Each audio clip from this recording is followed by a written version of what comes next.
नमस्कार, मी अश्विनी इंगळे. इन सोलापूर न्यूजच्या बातमीपत्रात आपलं स्वागत. सोलापूर शहर आणि जिल्ह्यातील ताज्या घडामोडी पाहणारच आहोत. तत्पूर्वी एक नजर ठळक घडामोडींवर. या हेडलाईन्सचे प्रायोजक आहेत shower and tower water park. या कडक उन्हाळ्यात मनोरंजनाच्या थंडगार साधनांचा आस्वाद घ्या. इयत्ता 10वीच्या परीक्षेत पुणे विभागात सोलापूर जिल्ह्याचं नेत्रदीपक यश. निकाल 95.92%.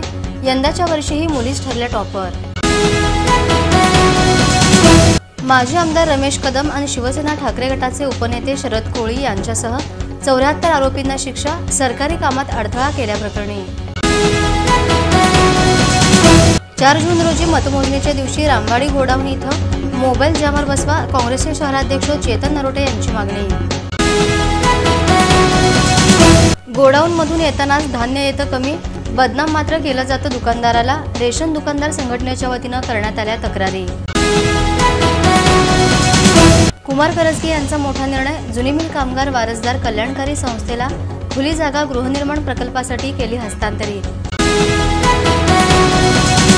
आणि 4 दिवस घराबाहेर भान हरपलेल्या 80 वर्षीय ज्येष्ठाची ओळख पटली. व्हायरल व्हिडिओनं अखेर पठाणबाबांना भेटली त्यांची मुलगी.